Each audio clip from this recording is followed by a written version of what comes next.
Who are you drinking, Jay? Who am I drinking? Well, Ryan, it's been a while since we've done this. It's been a while. Because we've not had any beverages in a while.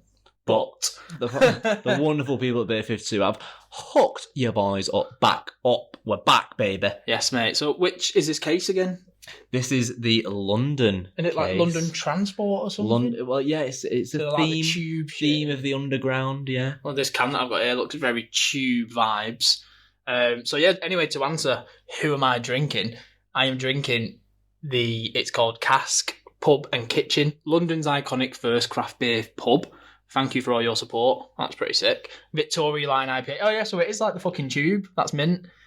And it's a nice beer, to be fair. I'm just trying to actually see what the fuck it's about. So it's a Victoria Line.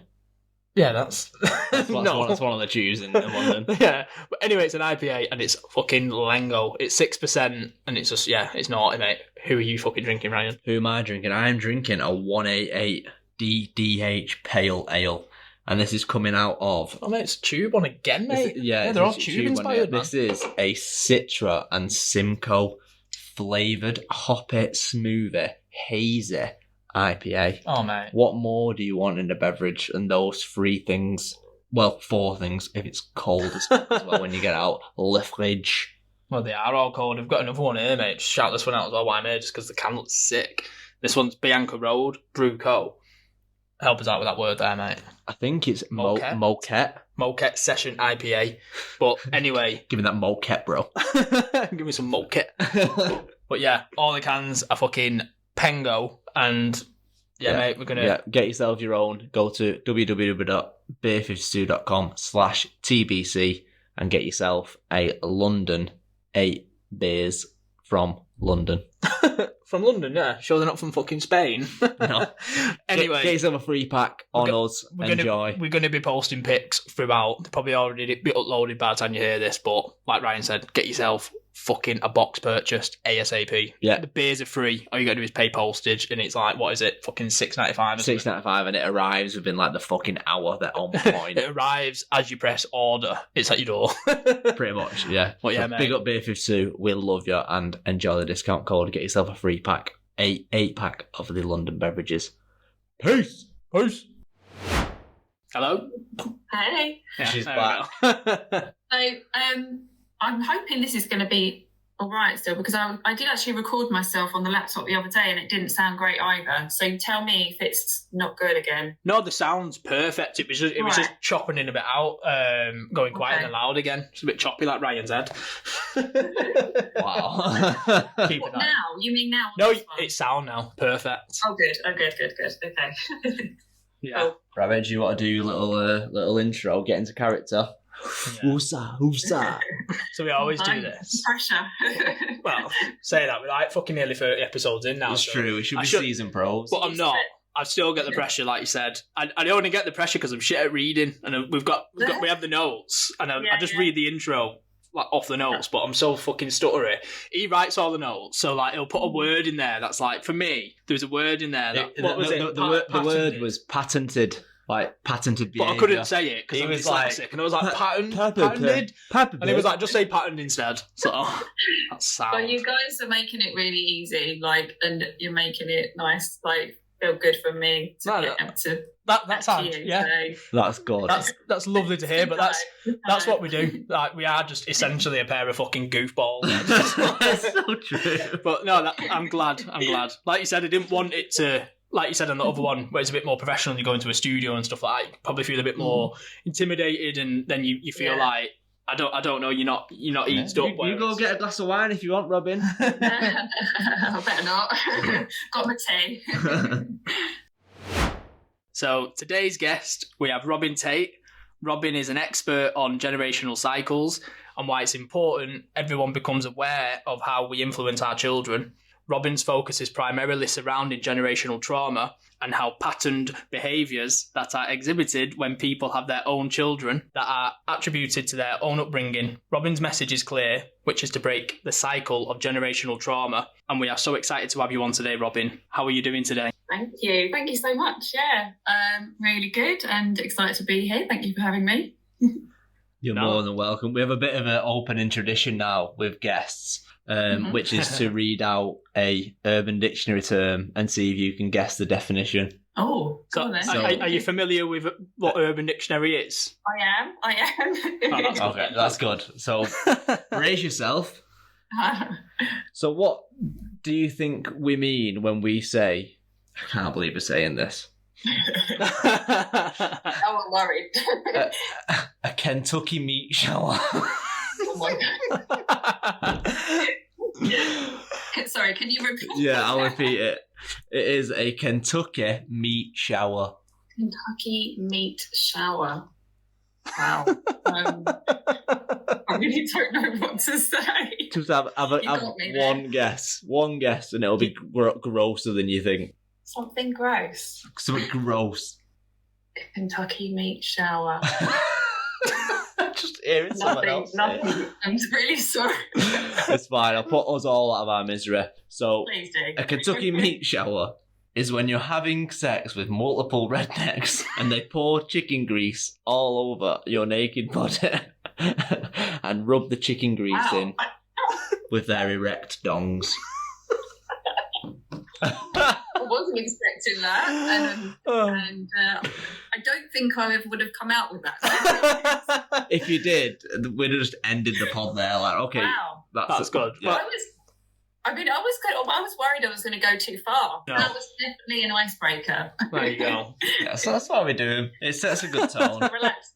relaxed me into the call. Well done. So something that popped out to me when I was looking on your page and on your website is that we saw a quote that said, seeing your children grow up in an environment filled with tension and conflict will cripple their future. And I just wanted to say that I think this is so true. And I know that this has happened to both myself and Ryan. And I think a lot of the time it can happen without you even noticing. And sometimes you won't even notice until it's too late, which is something that happened to me recently. I was always aware of these things happening that I'd inherited from my childhood, but I wasn't aware of how it was impacting other people around me. Right, okay. So yeah, that quote just really stood out. That was from your website as well, so could you tell us that more about... Yeah, sure. Yeah, of course. It's just like what you said really about, not realising the impact that you have. And it's funny because, my oldest child is 12 years old now. Yeah. And my eldest is 2. So, I've been having children for a long time now. So I've been through this sort of learning journey. I've got 4 children. So I've had all these 4 opportunities here to learn through my children. But I used to think, it's funny because I used to think it was sad that when my kids were young, that they would never remember any of the lovely things we did together. They would never, everything that we did, everywhere we went, every place we visited, every person that we met, that they wouldn't have those memories, all the holidays and everything, all the special times we had together. And I always used to think, they probably won't until they're sort of 7, 8, 9 start having memories and be able to appreciate all this stuff. But, how wrong I was when I, knowing what I know now. And that is that every experience that our children have is shaping them, whether they realise it or not, subconsciously or not. It's all going in. It's all making them into the person that they're going to be, and that is why it is so important to do the best you can during those early years. And like you say, it's difficult because, I'm not here to evoke guilt for anybody, because you could argue, that there is a certain point where you feel, you're then just it's then like a recovery mission. You know what I mean? Like your children, we usually say sort of between the years of 0 and 7, it is when their subconscious programming is basically happening. Yeah. And so if they have, been impressioned in a way that you feel, was not the way that you meant it to be, then there is going to be, undoubtedly, there's going to be some, regret or remorse there if then you come across this information and then you realise that you perhaps should have done things differently. But that's not to say that you can't still then make a change. It might not be as easy, but absolutely it's about communicating in that instance and being able to just be completely honest with your kids and just say, look, I didn't know then what I know now. Yeah. And it was never my intention to affect your life in a negative way.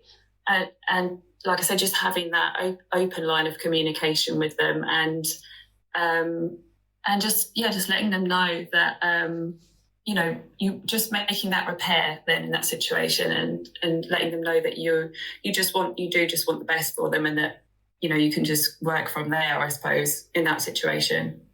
Yeah, 100%. I think something obviously like similar in terms of I see so much stuff like online, specifically like about what you're talking about then, like on Instagram and stuff like that. It's annoying because just then when you were talking, I wanted to ask like hundreds of different questions going on, but I didn't want to jump in. But I was going to say, just on the back of it though, I know with obviously my parents, I don't speak to my parents now. Okay. Because it'd be too much to go into now, but basically mainly because of my dad, who was abusive and he was an alcoholic and all stuff like that. And he had, or what he said anyway, it's probably not true, but he didn't have the best upbringing too, and he wasn't raised and stuff. So, and I see loads of stuff now about saying it's good to like forgive that person because they didn't know better, and I kind of understand that. Obviously, for my situation though, it's a bit further on from that though because of some stuff that he did.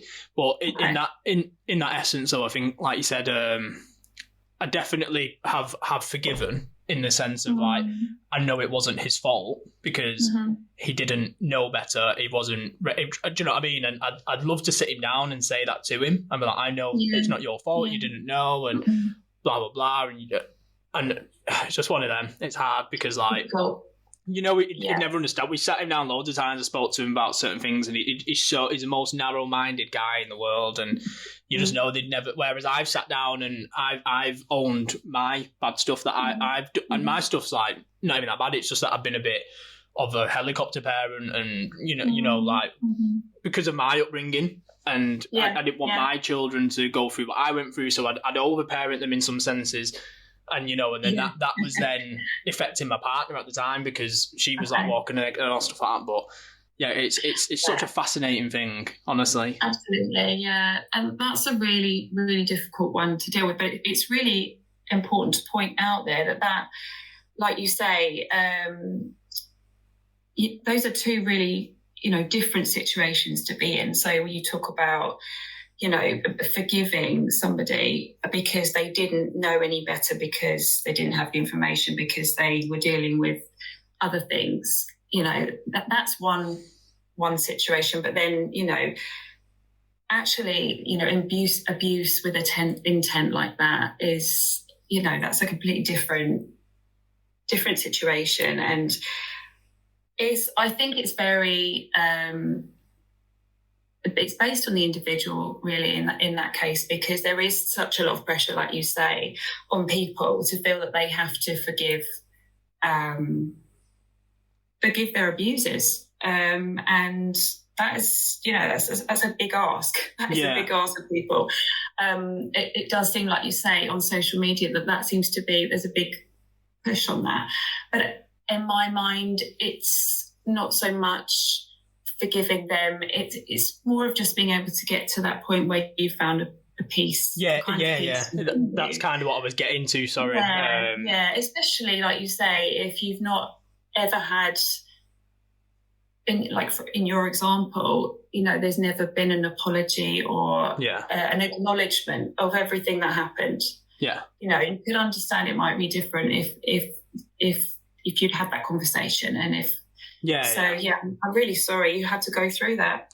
No, it's fine. Like I've done so much like open speaking about it, and obviously since doing the podcast, I spoke loads about it. And I speak openly to it about loads of people now, because like when we first did this, the amount of people that come up to me and was like, "I never knew that. I never would have thought that you went through all that growing up and stuff like that." And you just learn to like mask it and get on with it. And you know, it's only up until when I met my partner and we had kids, and I seen how different her childhood was versus mine, and I thought like.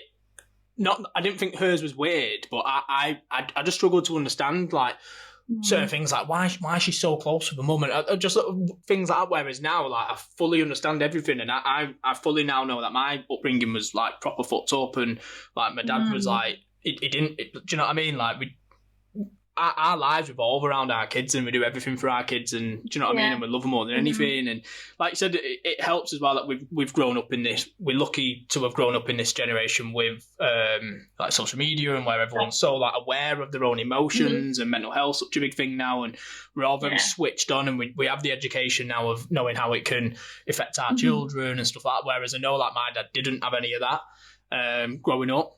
And like it's just crazy, like. But I've got 2 brothers and a sister, and all of us have like suffered in certain kind of ways, and like all of us have been to like therapy and go to therapy and stuff like that. And we all like we've all been open with each other and like speak about it, and it's I always feel like we raised each other, you know, through it. Because without going too far into it, because I know I've gone off on a bit of a tangent, but like my mum was always just the quiet one in the background, and like I said, he was the big bully, and you know, like everyone was like scared of him, and like all the extended family was the same as well, and it was just not nice to kind of grow up around that. But then when we all turned into like obviously adults and stuff like that, the shift changed then, and he no longer had that control and power over everyone.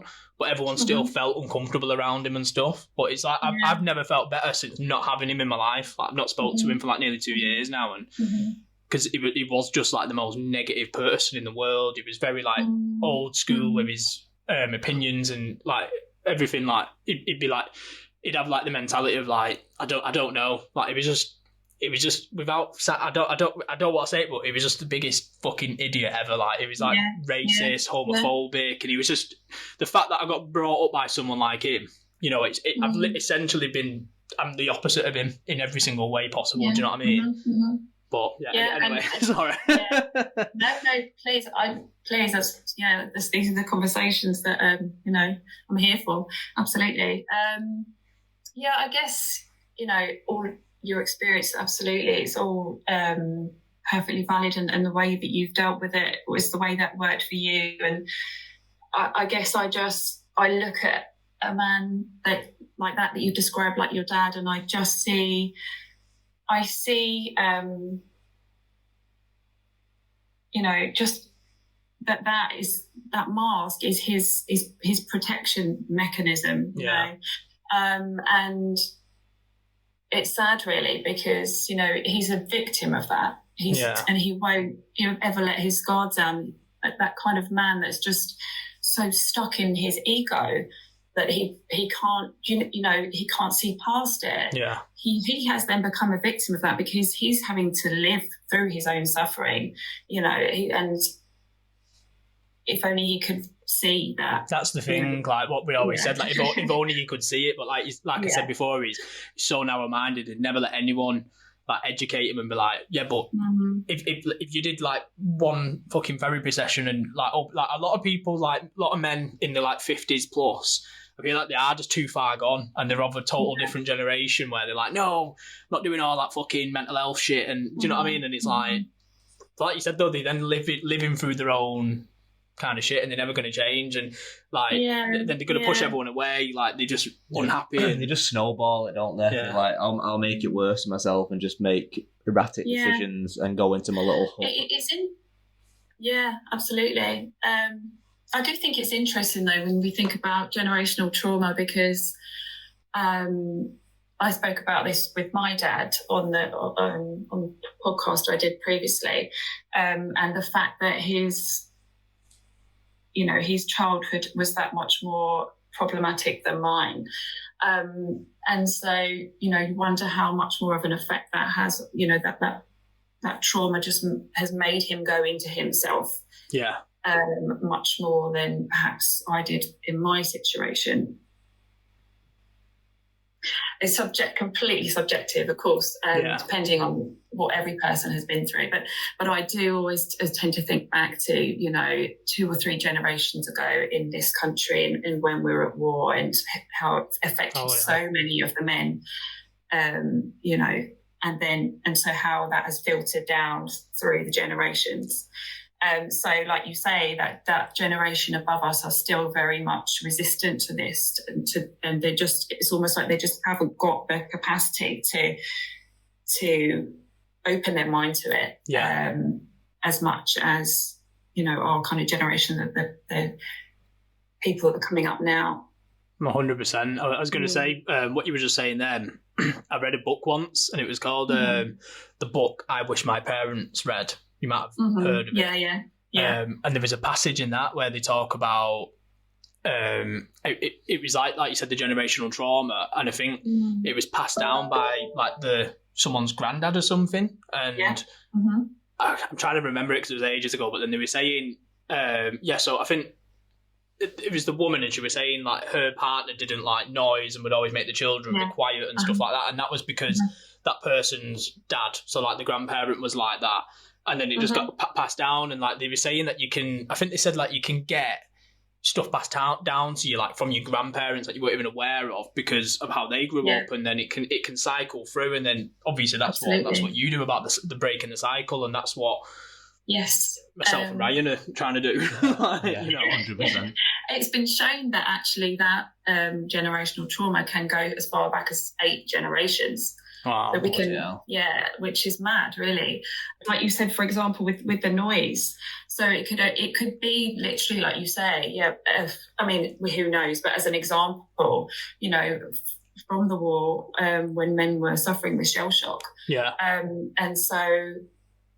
and you would see that when when men come back from war, that so a car would backfire, and then they'd go into that same response that they would do in a war zone, and that actually biologically, that response and that stress response can then be seen in the children, in the grandchildren, even though they weren't the person in the war. They're still having that same stress response to a similar situation through the DNA. It's just it's crazy, isn't it? It can be something as little as like my dad was thingy with spiders. Okay. Was like something you saw when it was like, oh, get a shoe. And then I as soon as I see a spider now, I absolutely crap myself just because I've seen him do it a billion times. Yes. Like as soon as I see a spider, that's my stress response going, fuck, I need to go and get a shoe. Yeah. Like that it can be as simple as that, can't it? I know shell shock's like quite a sort of extensive emotion to feel going through it and then passing it down. But it can be very little to something like that. No, you're right. You are right. Another example is comparing the war to fucking spiders. I'm not comparing it. I'm not. I'm just saying that like traits of that nature, little or big, can be passed down. Only playing. It's a valid point, bro. No, definitely. Another example. Where people's ancestors went through famine and they had no money, and then you'll notice that somebody later on, generations down the line, like the cupboards are there in the kitchen and they've got this like low level anxiety. Even they've got money in the bank, they go down the shop, but they're thinking it's ingrained in there that there's this kind of fear, and that comes down to like a survival instinct that is then that's come down through the genes. It's mad how, and the way you can tell is if the way that you're responding is disproportionate to the situation you're in. Yeah. Then that's when you kind of think, well, why am I having this reaction? Where's this coming from? Like I say, I could go down the shop right now and buy some food or put on my cupboards. Why am I getting anxious about it? And so that could be the pointer that could tell you that there's something deeper going on there that you could look at and that you could potentially address. No, 100%. I was going to say, you mentioned something before as well that I wanted to ask. Sorry, I keep going off on rabbit holes, mate. I've got a rabbit hole coming. We tend to go back and forth in questions, but I feel like I've asked about 20 questions and he's just sat there like... No, it doesn't matter. You go nuts. Yeah, it's all good. I seen that you mentioned something before about going quiet, and it reminded me when I was on your Instagram the other day, I was watching some of your videos, and I think you spoke about is it shock, freeze and flight mode, or something like that. I probably not in the right order. Flight, freeze, yeah. Yeah, and you said about the when some people just go quiet, and then you mentioned a couple of other things, but the going quiet thing really stood out to me because I do that, and I was speaking to my partner about it because I've done it a lot in the past, and I think people have not mistaken it, but some people can perceive it as me being rude and stuff like that because I'm just a bit quiet and in the background, and that's something that my partner always used to say. But when you obviously showed me that, when I seen that video of you saying it really resonated with me because when I'm in my own comfort zone, like say with Ryan or my close family or brothers and sister and stuff like that, I'm full of myself and I can be like the loudest person in the room and stuff like that. But if you take me out of that little situation, and this stemmed back to probably around my early 20s, and I'm only 29 now, but like around about 21-ish, I remember it is when I was on my university placement in my first kind of proper professional job role.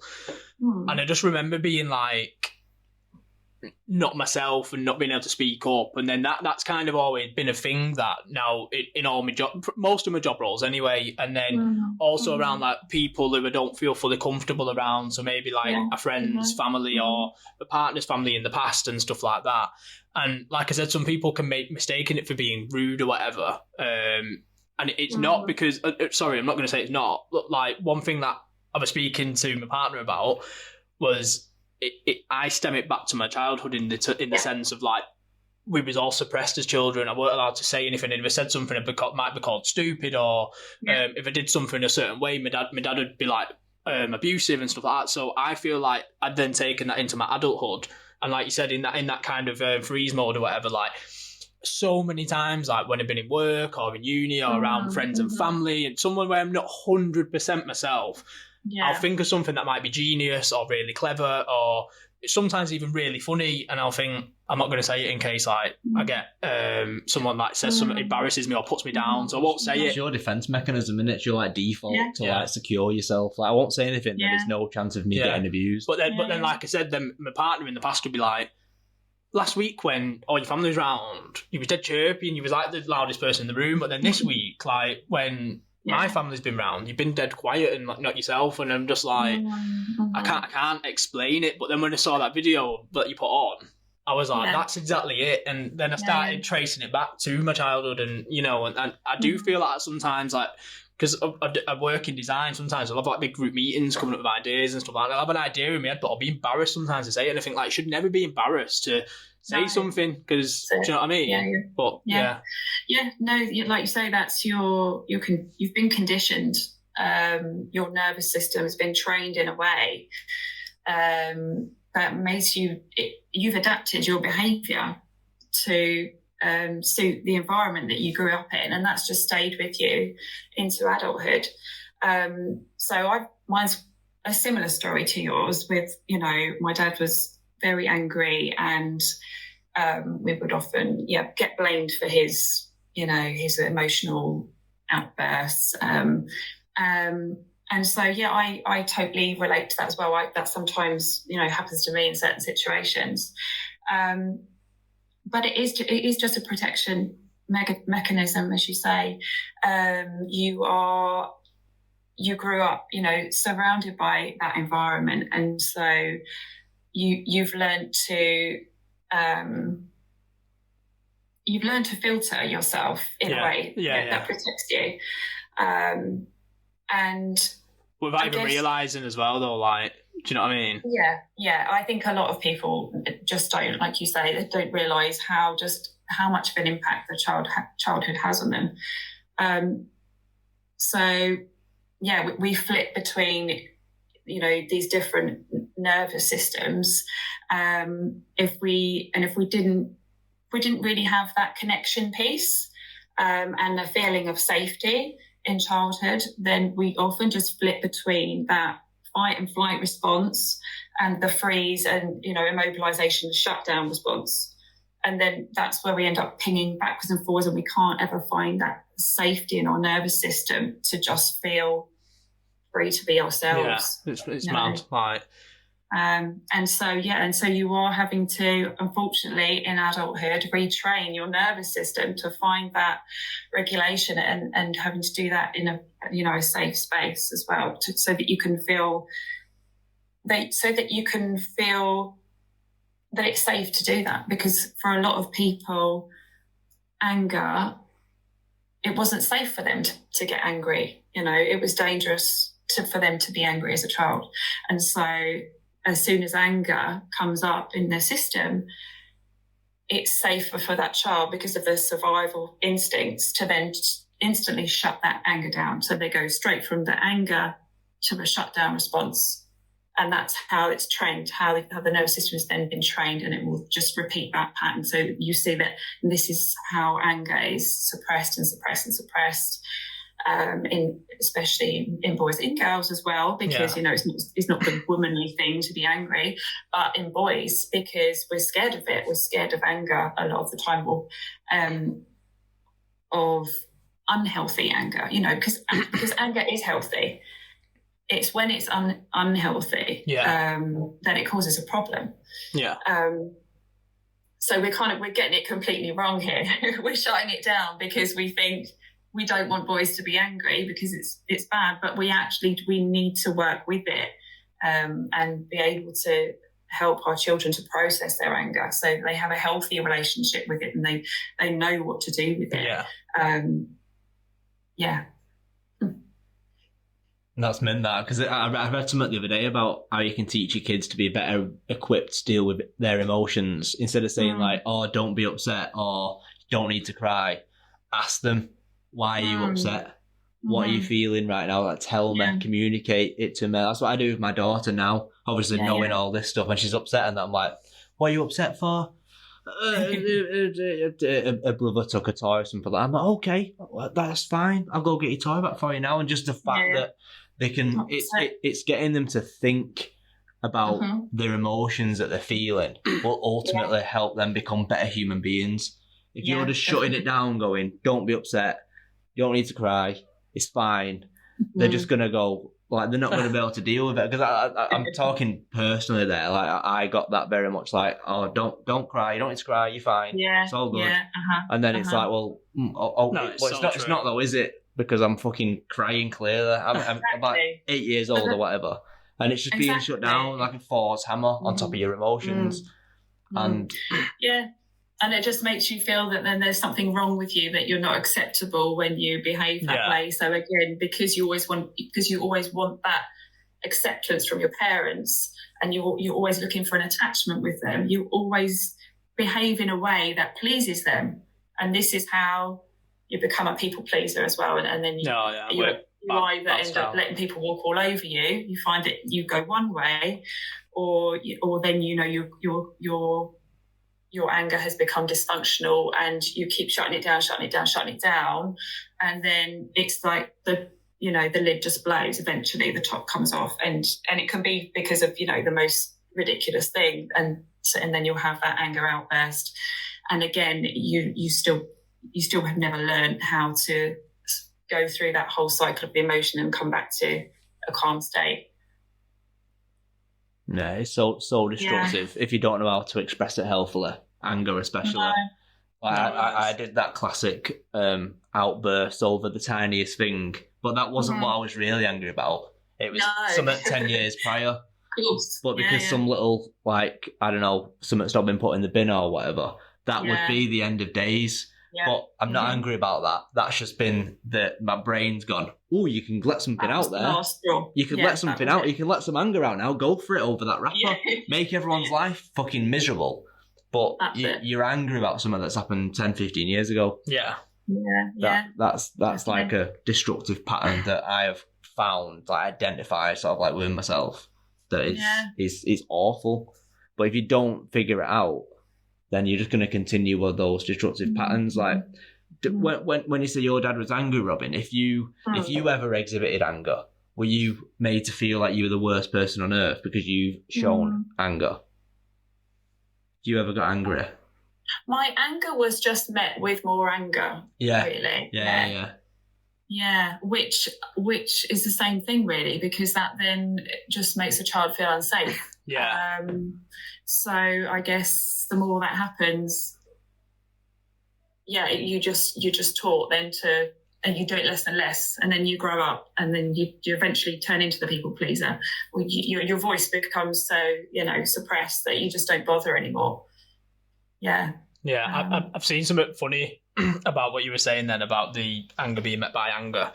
About I've seen a few clips of it, of like when a child like hits someone, and then they then punish the child by spanking the child, and it's like, how are you going to punish someone for being fucking violent or whatever by being violent to them? Because I got brought up being like spanked and hit and stuff like that. Okay. And I was never violent. Like even now to this day, I'm never violent. I'd never lay my hands on someone because I hate any form of violence, because I see my dad beat people up and fucking like pin people down and batter them and stuff. So the thought of fighting now makes me like cringe. And even growing up, I'd always do everything to diffuse like a fight. Do you know, in like if there was a bit of like conflict or something, I'd always be the one trying to like calm it down, and I wouldn't ever want to see it, just because I see like I said, I see my dad always being that kind of guy growing up, and I still remember like vividly in my head situations of him like beating people up and like having to witness it at the age of like 7 years old and watching my dad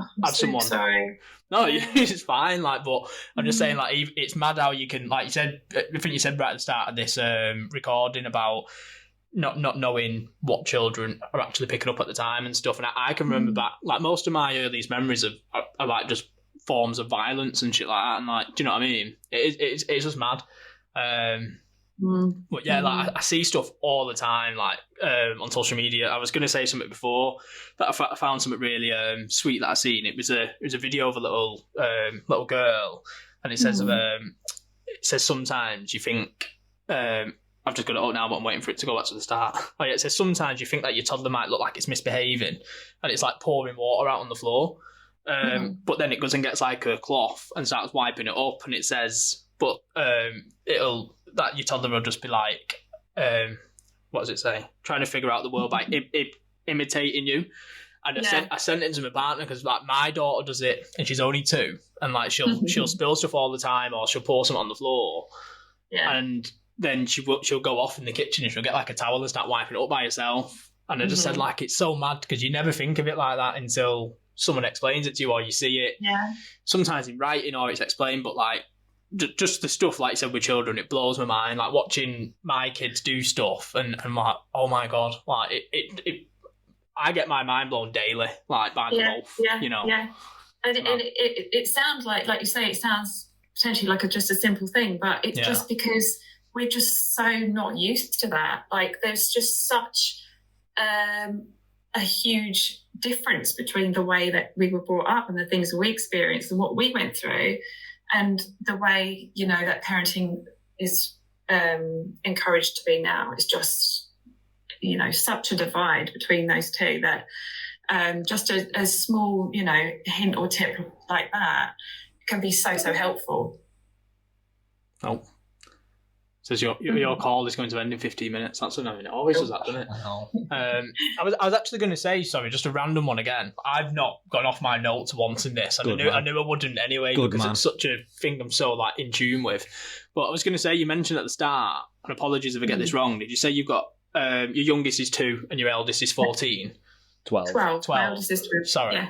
So I was gonna say, in terms of parenting, how do you find that's kind of like change in terms of like now where we are today? We've got all these resources, and you know, you've got everything at your fingertips. Whereas 12 years ago, probably didn't. I don't think we had iPhones and Google and stuff. No. So obviously, you're just doing it based on your experience and stuff, aren't you? And like instinct and stuff. And that is becoming a parent is what, has got me to where I am now, because it was as my eldest was growing up that, when she started to, I guess, take me back to my own childhood in some ways, but it also showed me that I was repeating the patterns that my parents, the same patterns of behaviour that I'd experienced as a child through my parents. I could see them coming out in myself. And I didn't like it at all, but I didn't know any other way. It was what... Yeah. It was all I knew. And like you say, there was nothing, well, I mean, there probably was, but it wasn't in my world at all. This kind of new age of parenting just wasn't something that I knew about. So it wasn't until I was pregnant with my youngest now, George, that we were in a position where we had to move in with my parents. So we were, because we were renting before then, so we wanted to get our own place, and we decided to go and move in with my mum and dad with the 3 kids and being pregnant at the same time, and my partner. That was fun. As you can imagine, it was interesting. Yeah. That's a good word. The first, and I'm sticking with that word actually, because it was a mixed bag, I guess. So like so we were there for 2.5 years, and the first probably year was just, I saw the whole thing as, this is just really difficult. And then I think I just had that realization of what it was, that I was actually finding difficult, and it was seeing my parents interact with my children. So was they interacting with your children how they used to do it with you, or was it me? Right? Exactly. I was going to say it could go one way or the other way. Kind of like they can end up being like the fun grandparents, and I'm like, whoa, you used to be a cunt to me, and like that, do you know what I mean? And it's like, but sorry to jump in. I just wanted to ask that before you said it. No, you're fine. So yeah, I mean, absolutely, they are the fun grandparents, but having then moved in with them, then created that. Yeah, more of a stressful environment that brought out all the same old patterns of behaviour that I used to see in them when I was a kid. So it took me back to my own childhood. Yeah. Do you have like an example? Like, would it be like turn the telly down, or silly things? Yeah. Don't do that. Don't jump on the chairs and stuff. Yeah, a lot of shouting at times. Yeah. And yeah, I suppose my dad has got, he's got quite a big presence about him as well. And I particularly pick up on his mood, because I was taught to do that at a young age. You have to be in tune. The same. I'm guessing you had the same. Right? I always say it's like mental reviewing. I was always assessing a situation before it even happened, because I could see his cogs fucking going, and I'd know. You're on high alert. Yeah. You're on high alert all the time, and I still now am on high alert around him most of the time. So I guess I went back into that kind of. It all came flooding back really from having lived with him when I was younger. So that brought up a lot of stuff for me, and actually some of the things were, for example, like conversations around food. So not just the way that they were acting, but things that they were saying, attitudes about, oh, you shouldn't be in that, you're going to get fat. Just things like that as well, that I'm like, no, that's not really acceptable now. We don't say that to kids, because again, that will train them to feel that they're unacceptable if they don't look a certain way, or it could, like I ended up with having an eating disorder for 10 years because of my dad, because of that attitude. And so I'm very, very protective of my kids and not wanting that cycle to happen again with them. And so it got to the point where I I didn't know what to do anymore. I was so confused and conflicted about how I should be parenting, because I saw all this stuff was coming up. I saw how my mum and dad were again with me and with my kids. And I also saw myself in them, and I thought something's got to change here. I need to know how I can be the best parent I can be, because I don't want to end up doing this, leaving it and going down the same route as they did, and potentially causing damage to them that has been caused to me. So I took a parenting course of my own at the time. That was a real game changer for me. Like you say, sometimes just the littlest things, just having that knowledge, it gives you confidence that you can do things differently. And no one's going to be perfect. It's not about being perfect. It's just about being willing to learn and being willing to look at yourself. That is the biggest thing here. And not always, and knowing that children aren't to blame. No, like they're just kids. Yeah, we need to be grown up about this and realise that we are the ones who need to do the work, not them. Yeah, they didn't ask to be fucking brought to this planet, did they? Exactly. So did have you always kind of been in this field then, or was it literally when you moved back in with your parents, you was like, shit, this is what I need to do? Yeah, pretty much. Yeah, that's so fine. that was only it was only last year that we actually moved out and moved into the house, and it was when we were at mum and dad's that I went into coaching, and then I was kind of looking at what is it, because there were so many things, so many routes that I could have potentially gone down, but in the end this was just staring me in the face. And especially, when it comes to men, because of my dad and his experience, it felt like the right way to go for me. Yeah. And I see there the disadvantage that men have around this as well. Obviously, this is a huge problem, for everybody, for women and for men. But I feel that there is a disadvantage where men don't feel able to process emotions the way that women do, or there's not that encouragement there as much as there is, or there's just an extra layer to get through, an extra barrier there, I feel. So it is also about being able to encourage men to open up and do that work and come forward. Definitely. I think it was Cindy, weren't it, saying that girls are like nurtured more when they're young, to sort of like, it's okay, we'll get through it, darling, or something of that nature. Whereas boys are just told to like, just get on with it, stiff upper lip, we march on kind of thing. And that's probably where those layers become more apparent when that man gets older, because it's like, I never learned how to deal with this when I was younger, so it's going to be doubly hard to unlearn that I can actually deal with this emotion in a rational manner, rather than just stiff upper lipping and then snowballing and making your situation worse because you don't know how to deal with shit.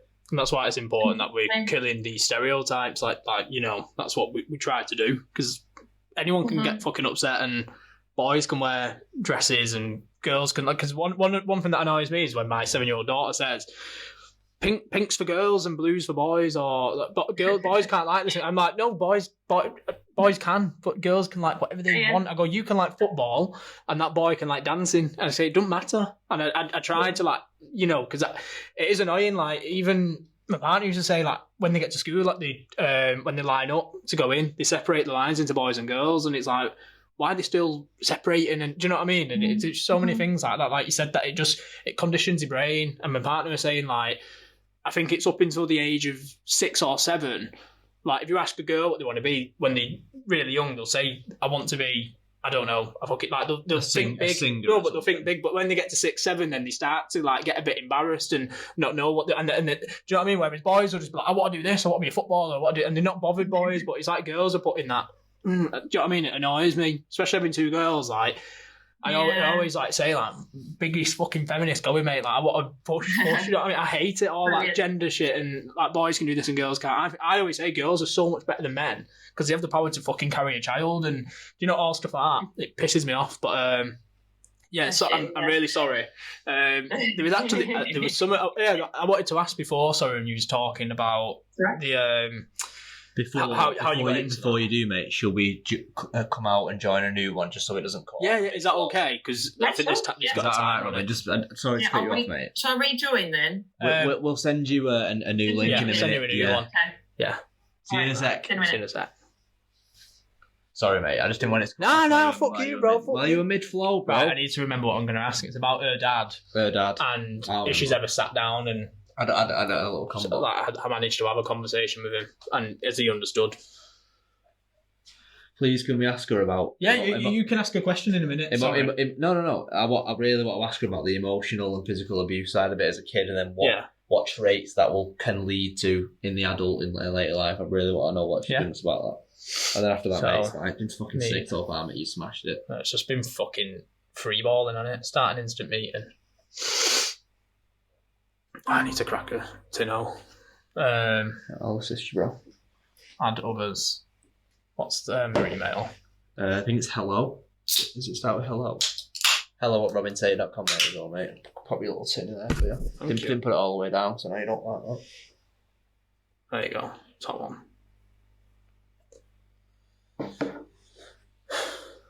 And put. And scene. Fuck it, I knew this one would be one of them where I'd upset the notes. Good, mate. You're the best version. You don't check the notes. Hello. Hi. Yeah. And we're back. Sorry about that. It's just, I don't know why. It never used to do it, but recently, like, it gives us an hour and, like, it just ends meat, doesn't it? I think Google must be onto us. Yeah. But I think it always, like, says, like, get a premium account, and I have a premium account, and it just, anyway. Yeah, so I'll when I edit the episode, I always chop that bit out, and I try and make it a bit seamless, don't I? Yeah, you do, man. Oh, nice. Yeah. Sure you will. I'm going to cut out my silent part. So, what I wanted to ask, when you was talking before about, obviously, your childhood and your dad, and then you go into that parenting school class thing and stuff, was have you ever had the opportunity then to now sit down with your dad? I'm guessing you have, and like obviously like speak to him about stuff. And I was going to ask, how was it received on his end? Did he kind of like understand it, or was he a bit like, a bit defensive? Bit defensive, yeah. Thank you. You're welcome, mate. I've got you. I had a conversation with him a few years back when I kind of everything sort of came to a head. So I was very lost for a long time because of everything. And I mean, looking back now, I can see it. But obviously at the time, I was completely blind to it all and just trapped in my situation, a victim, like when I talk about other people now as being victims, that was me back then, basically, I guess, in a sense. So, yeah, and, I've been a complete dick in the past and done things that I'm not proud of. But so it all kind of came to a head, and I decided I've got to have like a bit of a crisis talk with him. And it was actually only because somebody else encouraged me to do it. So, because it's a hard thing to do, to have that conversation, isn't it? Yeah. And I didn't realise how valuable it would be to have it. And it did help me. That initial conversation was actually to do with how much how hurt, I guess, I felt as a girl, and how that made me, how he made me feel through some of the things that he used to say to me,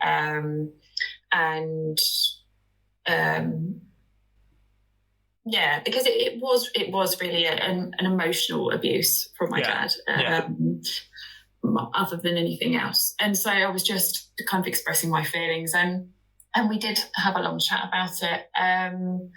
But then, there was other things there that actually did need looking at. So since then, I speak to him now and again, but it's still, it's a difficult situation because you can't force anyone to change. You can only, somebody can only make that choice for themselves. And I would never, want to force anything upon anyone. So, yeah, I guess that's something that still, I'd love to see him one day be able to find that emotional regulation that he really needs. Yeah. Because I know in the same way that you and I have been trained in childhood to be dysregulated, the exact same thing happened to him. So it would be amazing if he was to get to a point where he could see that and he could understand that there was something that he could actually do about that. But as you say, it's tough when when somebody gets to a certain point in their life. You think, well, is it going to happen? Is it going to happen for them? Yeah, I don't know. No, of course. What does you don't mind me asking? What does your mum kind of think about all this stuff? Yeah, they've had a toxic relationship that's kind of always been teetering on the edge of collapse. And I guess that's another thing that's had an impression on me. Yeah. As well. My mum, she's. I guess they've both got their issues. This is the problem. Okay. So they've actually, they don't realise it, but they've actually got a trauma bond. So I guess both of them have got a bit of an anxious attachment style, really. But I suppose because my dad has the anger, it's often him it's viewed as because he's got that unhealthy anger. Yeah. He has those rage moments of rage. He's looked on as a bad person. Yeah. But actually that's just perpetuating the problem. We realise that that he really needs help, and that's the case with everyone really who goes down that route, who has an anger problem, who then turns to addiction, who goes homeless. We look at these people as often people, they just look down on those people. Yeah. But actually they really need help and support, and they need people to realise that as well, that they're not, they're a victim of all of this. 100%. I was gonna say, what would they think then, or what do they think? Say if they come across this pod, or if they seen your website and stuff like. Do you know, when you talk about yourself, obviously being a specialist in generational trauma and stuff, what do they kind of do they kind of not turn the nose up at it, or do they kind of be do you know what I mean? Because I know, obviously, essentially what you're doing there is holding up a mirror. Essentially, and that's the worst form of, not the worst form, people like that will never be able to just look in the mirror and take it, they'd fucking just project and stuff, but obviously something similar with obviously our podcast and obviously your situation. I know he's probably not going to listen, but your dad, whenever the podcast is mentioned, he'll kind of be kind of act like he's got fucking glasses on and he can't see, and like a blind person, and it's okay, all right, let's get real. So so my dad, basically, he doesn't get it. He doesn't get it. But then I haven't ever really sat down with him, to be honest, and had that conversation about exactly what it is I'm doing. He's got a bit of an idea, but it's that thing as well where when I grew up, I never felt that he was really listening or tuning into me. And so I often don't bother. Do you know, that sounds awful. What you just said is the exact same as how I was in my dad. I'd from the age of about 13, 14, I realised when I spoke to him, he just weren't fucking listening. So growing up all my life, I never went to him about anything. And I think he pulled me on it about 5 years ago and was you never ever come to me and ask, and I'm just because you've never given a shit. I couldn't tell when I'm talking to you. Like, even in my job and everything, did my job for years, designer and stuff like that. And if anyone ever, like, asked him what I did and stuff, he'd say, like, he makes websites and stuff. And I was like, I don't even do that. Like, and do you know, like, when you're talking to him, like, like what you just said then, sorry, I'm so sorry to jump in, but it just resonated so hard. And it's like, when you talk, and you know that they're not listening or paying attention. So I just think, like, I'm not even going to fucking bother. Like, do you know what I mean? Yeah. And exactly the same. So I'd love to think that but he's not narrow-minded. I know that, you know, there's potentially there is the potential there that he could come round to the idea, but it's, you know, it's it's kind of hanging over me, I guess, a little bit. It's a conversation that needs to happen. Yeah. But whether I'm ready for it yet, I don't know. Just tie his hands behind his back and put this podcast on and make it listen.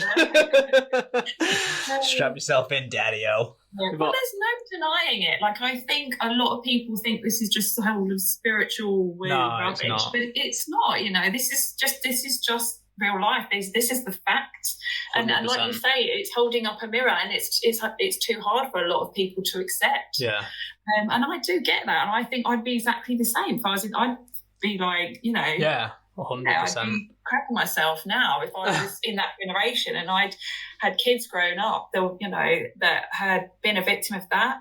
So, you know, the onus is on them, isn't it, to realise that and to, I guess. Yeah. Right. Ryan's dad was the same about the podcast. He said he couldn't listen to it, would he? Because it had hurt him too much. Yeah, it hurt him too much. Yeah. But like what you said about, I was going to say, like what you said about confronting and stuff like that. Like, I always struggled so hard at the thought of confronting my dad about stuff because it just made me feel sick inside. And I was sorry to keep using you as an example, but you confronted your dad about something that was very hard for you to confront him about one day. And I remember Ryan, and we can cut this out if you don't feel comfortable. That's fine. No. What example? There's been a few. No, when you, because Ryan went to therapy about this particular thing, about wanting to tell his dad that he was still in contact with his nana, who his dad didn't speak to, and that's quite a common thing. Like I've had that experience in my life when my dad didn't speak to people, and he didn't want me to speak to him, but I did. And I remember you wanted to confront your dad and tell him about it. Yeah, I had to write a letter on that, didn't I? Yeah, and remember you saying like sitting down, I had to read off the letter just so I'd sort of like I wrote the letter to spare his feelings. But you said as well, didn't you? Like, you're not allowed to interrupt. I'm going to read off this letter everything I wrote down, and like you said, like you was like bawling your eyes out, crying as you was reading. Yeah, I had my missus at the time sat next to me, and my son upstairs asleep, who was about 6 weeks old, and I'm still sat there crying mess, 25 years of age, just trying to confront my dad that I've been to see my own nana. And my own sister, and my own sister. I've been to see them. I've got a relationship with them. And I was petrified, like weeping at the thought that he's just going to get up and fucking trash my house, tell me to piss off again because you're putting yourself in that child situation, aren't you? It still happens now. It still happens now. I think that's why I'm still sort of like a troubled fucking boy. Yeah, because like when you're around that person who has, like you said, has got a presence about him. Very intense individual. Loudest person in the room, your dad as well, isn't he? It does put you in a fucking box. And it's like when they're, you know, starting to react over something, you feel like if I do actually say something, you're just going to go in a little bit of a mood and spit your dummy out even more.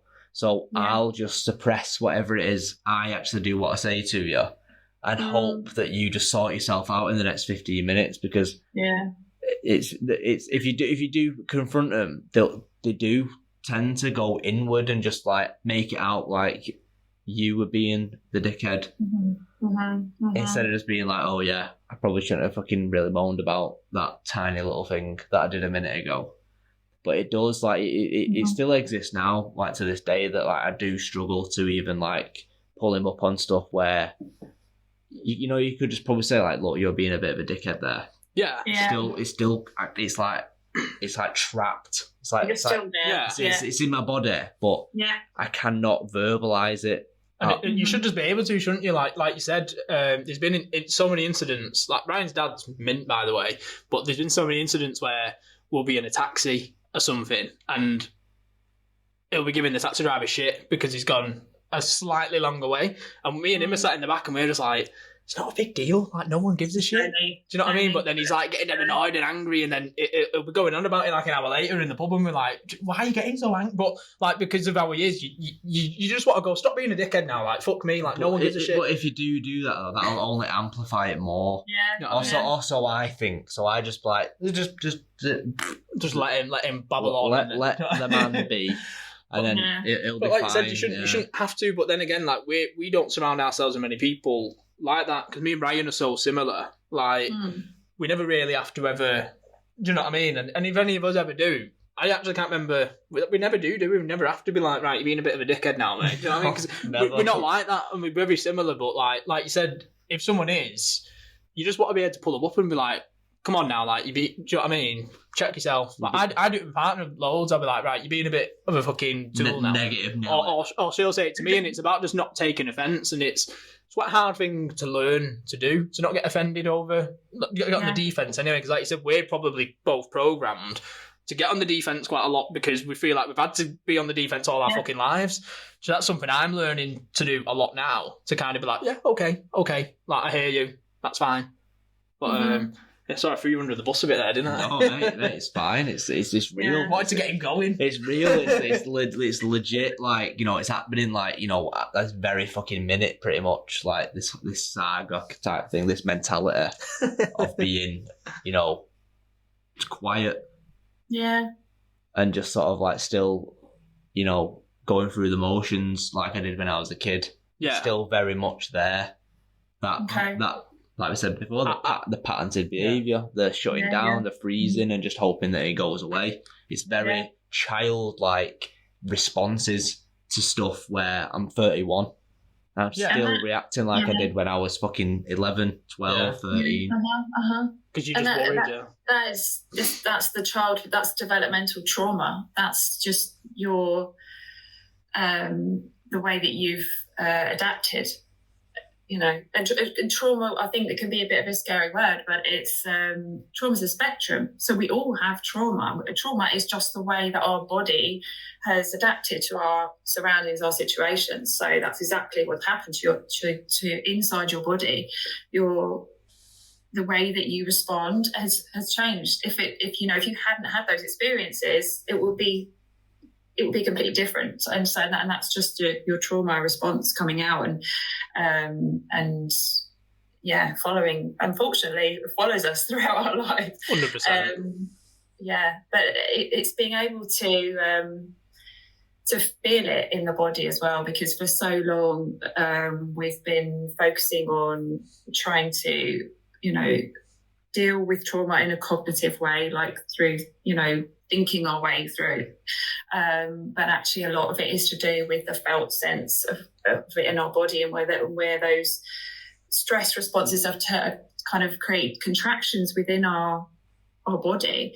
And that's where the healing world is now. It's kind of, it's definitely focusing on that, on the somatic work and dealing with trauma in that way to regulate ourselves and move through it. Yeah, so fucking true, and it's so hard though. It's so difficult to manage, and it's almost too easy to fall into patterns of your past, you know, as like a default. Yeah. But having that like split second to just check and be like, no, that's like what I used to do.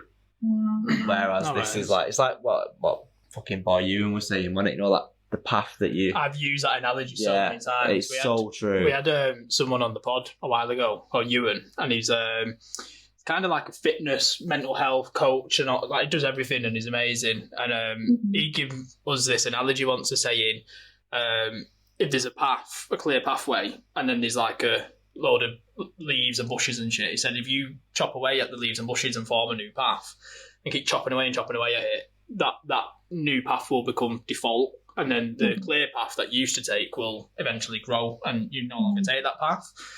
And I've used that analogy so many times, and that's, like you said, something that I've worked on a lot, because up until the end of last year, like, I got to the point, like you said, where I'd look in the mirror and I wouldn't like who I was, because I was getting annoyed at stupid things, but I was letting it fucking ruin like me as a person, and then I was then being really negative, and I was making everyone else feel uncomfortable all the time because of small little shitty things that aren't the end of the world. Do you know what I mean? And it's took me up until now to kind of just be like, I don't really give a shit. As long as my partner's happy, my kids are happy, then I'm happy. And whereas I used to get so caught up on the smallest things, like about screen time and not having too many snacks. I was so invested in it though, to the point where I'd be like a fucking little school teacher from Matilda or whatever, like running around and making everyone feel dead uncomfortable. And there's more to life. Do you know what I mean? As long as what was it that changed?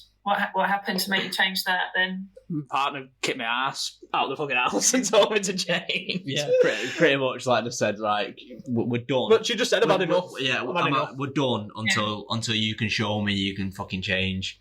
And to your credit, mate, well, you've hammered yourself emotionally for about 5 months, and you've rewired your little brain on how you approach situations, and it's been admirable to see the process. I think, like you said, when you mentioned before about your mum and dad, about the trauma bond and the toxic for each other and stuff like that, I feel like it got a little bit like that in my relationship, to the point where it was not toxic, but the spark had gone, and like you're just together because you got kids, and you just kind of feel like it's never going to end. Like, do you know what I mean? And then it takes that serious, like it took me to get taken to the edge of that cliff and fucking booted off it to fucking climb back up and be like, I'll do it differently this time. And I said, like, what would I rather do?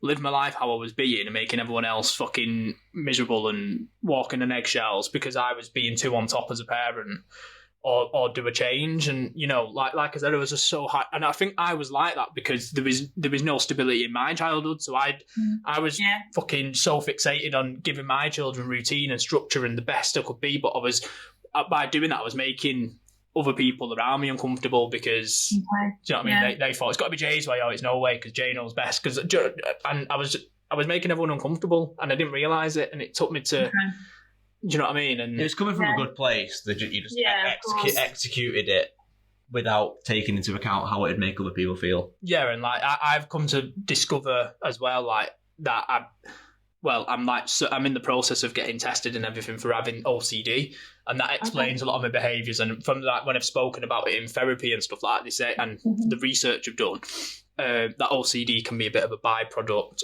from your childhood and the traumas, because it is that of like a lot of it is that mental reviewing and everything having to be in certain places. And I've kind of grown up with that, like you said, with that mindset and that brain of always having to like tidy stuff up and make sure everything's perfect. And so many like things to it, because I didn't know what OCD was until I heard about it on a podcast. I just used to think it was being clean and washing your hands and flicking light switches and stuff. And then I learned so much more about it.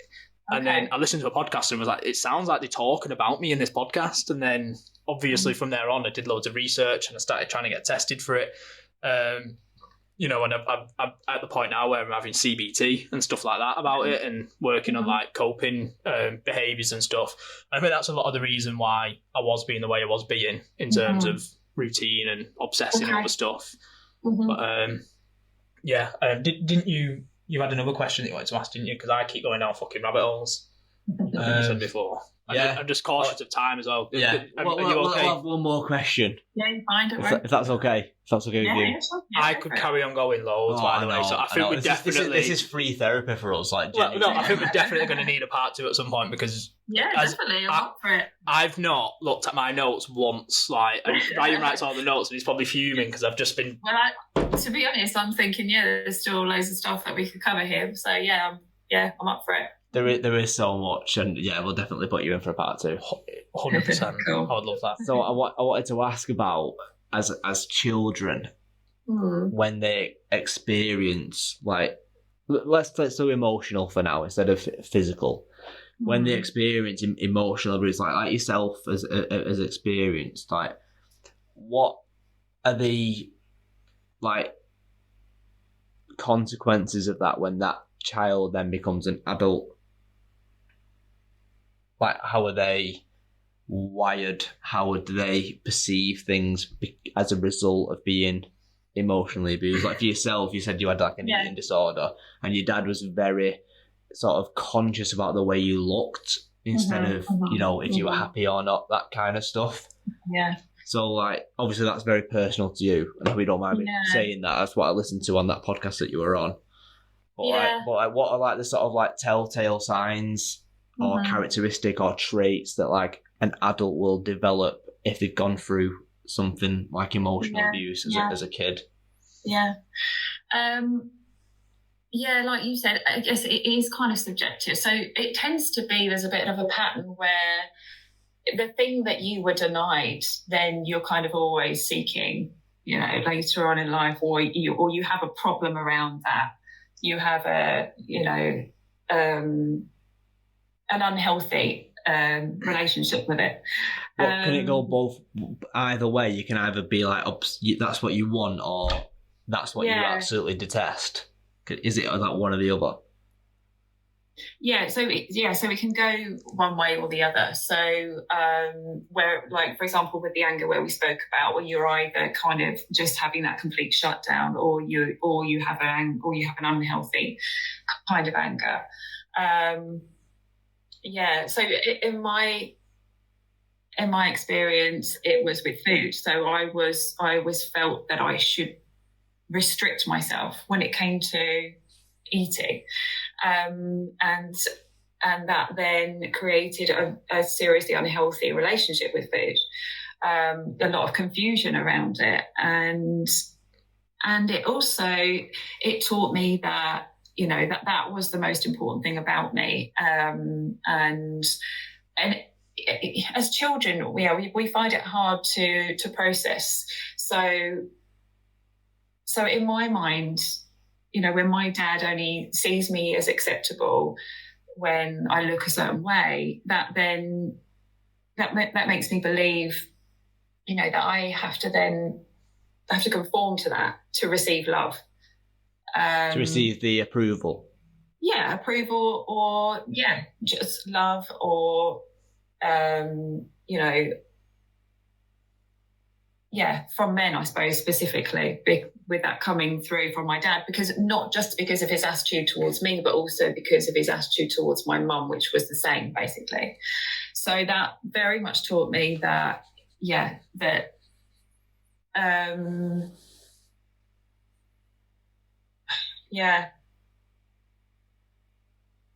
that basically women are just there to be looked at, I suppose. You know, that's what you were taught.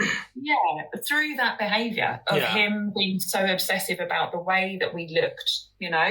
It was like, if that's the most important thing to you, wow, I really need to live by this, you know. If I want to be accepted to you, I need to look like that. So that's how I'm going to have to live my life. Yeah. So and so whatever it is that you are made to feel is unacceptable about you, you'll find yourself, I guess, denying that throughout your life. So for me, it was unacceptable to be fat. So now I still, to this day, you know, I struggle with that. Even after the amount of work that I've done, you know, I still find myself coming back to having relationship problems with food. And so, that goes, as I say, for anything. So, what other example could we use? Emotional abuse. I suppose really what it comes down to is that it's just then a lack of self-esteem, because you never feel worthy, you never feel good enough, and you never feel accepted. And so your parents are hard on you, so you're then hard on yourself. And then unfortunately, we're then hard on our children. Yeah. That's how, you know, unless you then gain that awareness and that clarity, that the cycle just continues on. I hope, does that answer your question? It does. It does. And obviously that's very, like, personal, and, like, thank you, like, for sharing that and stuff. Like, mine was unconditional love from a woman, because my mum passed away when I was a kid. And all I ever wanted was just to be loved by a woman. And, like, I had it with, like, my ex-wife and stuff like that, but because of my wiring, my programming and all that shit, I pretty much fucked it up. Because I sort of had it there, but if I'd made a mistake, I'd make 10 more just because I felt like I was unworthy of it. Mm-hmm. So I've made one mistake. She's not going to love me now, so I'll just make 10 more and make the situation 10 times worse. That was so you sabotaged. Yeah. Because I weren't worthy. I was the black sheep. I was the Klingon that was in the family. I was worthless, a fucking piece of dog shit on your shoe, disregarded. So I would I'd be like, you don't deserve this, mate. Just fuck it up for yourself. Yes, that's classically what you say. Like you say, when you've got that real sense of not being worthy, you're on a subconscious level, you will sabotage your own efforts to be happy because deep down you don't feel that you deserve to be happy. Yeah, that's exactly what I did. Do you think as well, like when you said that you do one thing wrong and then you do another 10 things wrong, do you think that could also be linked, and it might not be, but to the fact that, like you said, you could never be yourself with your dad and you could never do anything, whereas you felt comfortable in that situation, so you could just fucking explode and do anything you wanted? Maybe it was like sort of like a too comforting type thing, like, oh, I'll do all this and she's never gonna like leave me or whatever. I don't know, but whatever it was destructive. Yeah, and like similar to Jay, whereas like he got pushed off the cliff and lost everything. Mm-hmm. It then has took me nearly 2 years now to just like rewire my brain. Like that person who was in that marriage, like I don't recognise or resonate with that person anymore. Like situations that arise with my kids that are mirror images of stuff that happened in my marriage. Yeah. I acted on like a scale of like say A, which was like destructive and shouting and stuff like that, whereas now I'm at like Z, where nothing sort of like phases me. It's just like, okay, are they happy? Yeah. Yes. Okay, proceed. Doesn't fucking matter. Yeah. Like, you know, like spilling a drink or whatever, like I would be like, oh no, like it's the end of the world, whereas now I'm just like, oh, spill it. Oh dear. Let's clean that. Yeah, you know what I mean? It's just not a thing. Yeah. But like you said, it takes a lot of... it takes a lot of self-reflection, a lot of like rewiring, and a lot of having difficult conversations with yourself. Yeah. It takes a lot of this as well. A lot of this, a lot of ownership, a bit of like, you know what, yeah, it was your fault, you did fuck that up, but it's too late for your sort of like relationship and marriage and all that, but it's not too late to change for your children. And they're a massive part of why I work so hard to change and be better. Because I seen something that I put on Instagram today is someone is watching you and learning how to be a human. Oh, yeah. So be a fucking good one. Yeah. That's putting it simply. Yeah, definitely. 100%. Yeah. Oh, I love that. Oh, man. Yeah. Woo, that was good, that, mate. Well done. Cool. I feel like Ross from Friends. I'm fine. I was going to say. I'm fine. He's going to cry in a minute when we've ended this call. He's going to start cuddling me and crying into my lap. That's pretty cool. So only 2 years ago then, from then to now. Yeah. Yeah. Wow. He was an angry little being, though. No, he wasn't. No, but like you said, it takes that sometimes, doesn't it, to go through shit and then like that self-reflection. Yeah.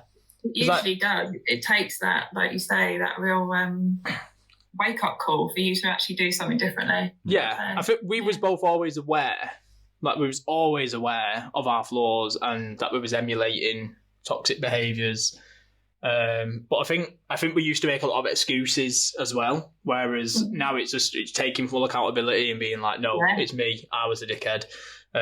You probably didn't want to be affectionate with me because I was being such a dickhead, and whereas I was thinking you don't be affectionate with me because of X, Y, and Z, and that's why it's not working, and da da da da da. Do you know what I mean? And it's just taking full accountability and being like, no, I was just being a knob, and I was being how my dad was, and do you know what I mean? Yeah. Yeah, it's crazy, isn't it? It's crazy. I was saying I was speaking to my ex-partner the other day, and I was saying that when I was 19, 20, if I'd have said to her, I need a year or two to go to therapy, sort my fucking childhood out, like wait, and then we'll have like the best life possible. Yeah. But you just never know though, do you, at the time? But hindsight is a beautiful thing, isn't it? A lot of the time it takes for you to have kids to then all this shit to come out, doesn't it? Because I weren't aware of any of this until they had kids. No, it's true. No. So we have to thank them. Yeah. Yeah, they're a big reason of why we want to be better, aren't they, mate? Definitely, yeah. Well, Yeah. on that note, I'm getting aware of the time, and we've had you for a long time now, so... It's been great. No, it has. Honestly, I've loved it. And, you know, it's been very fascinating, and I 100% would love for you to come back for a part 2 at some point, because... Oh, right. Yeah, it's been really cool. To fit us into your busy schedule of coaching troubled boys. I'll see what I can do for you. Yeah, definitely, 100%. But no, thank you for your time, Robyn. It's been amazing, and we'll be in touch. And yeah, thanks again. You've been amazing. Thank you so much. So good to meet you. You too. You too. Right, enjoy the rest of your Friday night. Take care. And you. Okay. Thank you, Bye. Robyn. Bye. Bye, guys. Bye. Oh, can I cry now? You can cry. Let it out. And on that note, TBC. Peace. I'm going to sort this little wet wipe out. Give him some fucking admin shit to do. I love you, Jay.